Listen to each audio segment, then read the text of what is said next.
नमस्कार मेरे प्यारे दर्शकों। मैं वेदांत आप सबका बहुत बहुत स्वागत करता हूं मेरे इस बुक टू बिलियनियर चैनल में।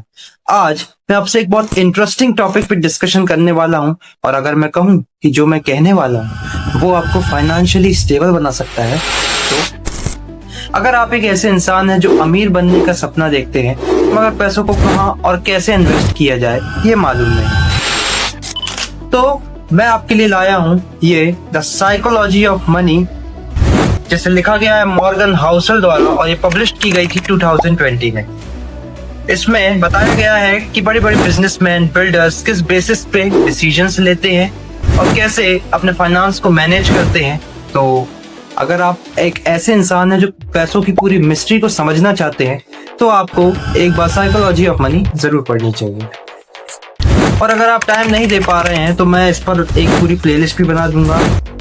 इसमें कहानियों के जरिए ऑथर ने समझाया है कि कैसे हमें पैसों को इन्वेस्ट करना चाहिए और हम अपने अंदर क्या सुधार कर सकते हैं जिससे हम पैसों को अच्छी तरीके से मैनेज कर पाए। तो मैं आपको हर एक कहानी के जरिए हर वीडियो में आपको मैं समझाऊंगा इसके बारे में। तो बिना वक्त जाया किए शुरू करते हैं।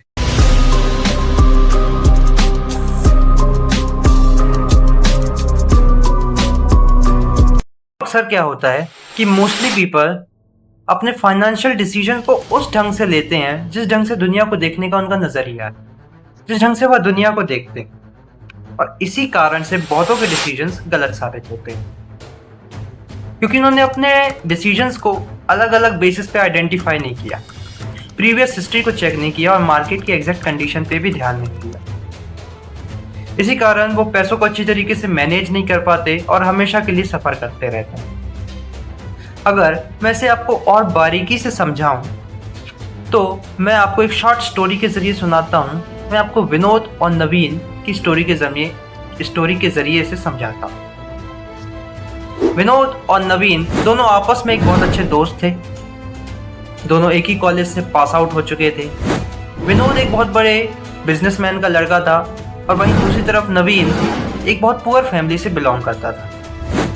क्योंकि मैंने कहा कि विनोद एक बहुत बड़े बिजनेसमैन का लड़का था तो उसके पास सब कुछ था, बड़ी बड़ी गाड़ियाँ, उसके घर में एक बहुत बड़ा बगीचा भी था, उसके घर के बीचों बीच एक पानी का बहुत बड़ा फाउंटेन लगा था और उसके यहाँ नौकरों की तो लाइन लगी थी।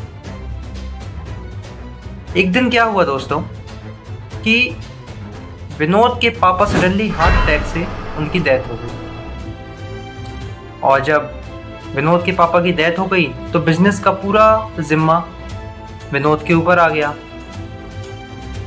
अब विनोद एक बिजनेसमैन का लड़का था तो वह पैसों के बारे में बहुत अच्छी तरीके से जानता था। एक दिन विनोद ने एक बहुत बड़ी डील साइन की और उसने अपने बिजनेस को और एक्सपेंड कर लिया। अब वह नई नई टेक्नोलॉजी बनाने लगा, वह एआईज, रोबोटिक्स, आर्टिफिशियल इंटेलिजेंस, इन सब पे भी काम करने लगा और वो स्पेस के एटमॉस्फेयर के बारे में भी स्टडी करने लगा। बहुत वाइडली सक्सेसफुल हो चुका था। अब दुनिया की सारी ताकत उसके पास थी। लेकिन यहाँ पे क्या हुआ, अब विनोद वैसा नहीं रहा जैसे वो पहले था। अब विनोद के बिहेवियर में चेंज आया। अब वो दूसरों की कम सुन के अपना फैसला ज़्यादा सुनाने लगा। वो अपनी फैमिली में भी अच्छे से बात नहीं करता। उसके इस रूड बिहेवियर के कारण उसके मैनेजर्स भी उससे परेशान थे और उन्होंने बात करना भी बंद कर दिया। ऐसा चलता रहा। एक दिन उसके एक गलत फैसले ने उसे कंगाल बना दिया और वह सड़क पर आ गया। 22 नवंबर 2004 को विनोद की मौत हो गई। दूसरी तरफ बात करें नवीन की, जो कि एक पुअर फैमिली से बिलोंग करता था। उसके पापा पोस्ट मास्टर थे। नवीन एक पुरानी झोपड़पट्टी में रहता था और उसके आसपास रहने वाले उसके पड़ोसी भी फाइनेंशियली उतने स्टेबल नहीं थे। नवीन बैंक में प्यून था और शॉपिंग मॉल में पार्ट टाइम पोछा भी लगाया करता था। नवीन बैंक से शॉपिंग मॉल भी दूसरों से लिफ्ट मांग के जाया करता था, यानी उसके पास एक जगह से दूसरी जगह जाने के लिए भी पैसे ना होते। एक दिन क्या हुआ दोस्तों कि नवीन की मुलाकात अपने एक बहुत पुराने दोस्त से हुई, जो कि उम्र में उससे बड़ा था, और वह पहले नवीन जितना ही गरीब था, पर अब वह लखपति बन चुका था। नवीन को अपने दोस्त से कंपाउंडिंग ऑफ मनी और एसेट्स के इनकम को कैसे बढ़ाया जाए इसके बारे में पता चला। 8 जुलाई 2004 को नवीन की मौत हुई।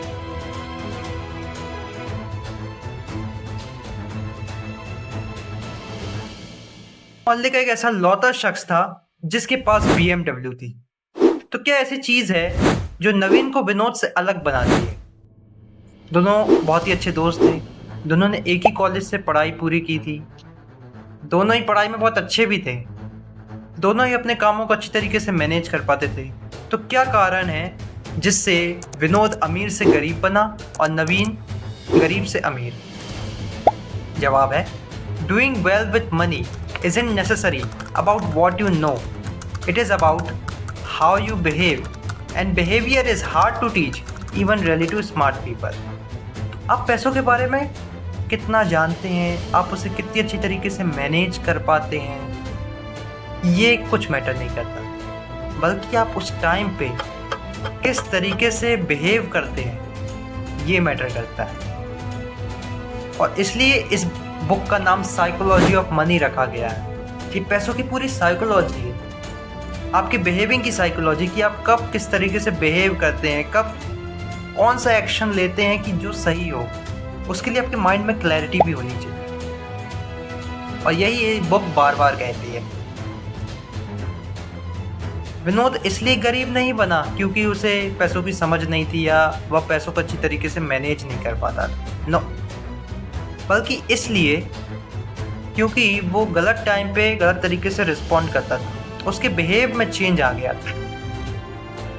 और वहीं दूसरी तरफ नवीन अपने हर डिसीजंस को अलग अलग बेसिस पे आइडेंटिफाई करता था, उसे स्टडी करता था, प्रीवियस हिस्ट्री को देखता था, जिससे उसके माइंड में क्लैरिटी रहती थी कि कब उसे क्या करना है, और वो सही टाइम पे सही रिस्पॉन्ड भी करता था। तो मेरे कहने का मतलब यही है गाइस कि जो बड़े बड़े पावरफुल बिजनेसमैन रहते हैं ये हिस्ट्री को याद रखते हैं,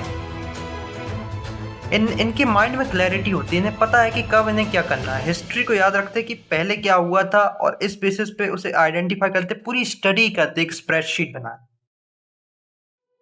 और ये लक और रिस्क को दोनों एक जोड़ा मानते हैं। मैं आपको समझाता हूँ कि ये सोचते हैं कि लक और रिस्क दोनों एक जोड़ा है, अगर किस्मत है तो आपको रिस्क भी लेना ही पड़ेगा। किस्मत तभी साथ देगी जब आप रिस्क लोगे। ये सोचते, और उनके माइंड में, मैं इसको अगले चैप्टर में ये लक और रिस्क के बारे में दिया है, तो मैं आपको अच्छे से समझाऊंगा इसके बारे में। सो गाइज, ये मेरी पहली वीडियो है और इस पे मैंने बहुत मेहनत भी करी है। उम्मीद है आपको ये पसंद आई होगी, और बताइएगा और मैं इसमें और क्या कर सकता हूँ। वैसे हो सकता है कुछ गलतियाँ हो गई हों, पहली वीडियो है तो ज़रूर बताइएगा। और अगर आपको इस वीडियो से थोड़ी जानकारी मिली तो वो उसको दूसरे तक शेयर भी कीजिएगा, ताकि वो भी इसका आनंद ले सके। तो मिलते हैं अगली वीडियो में।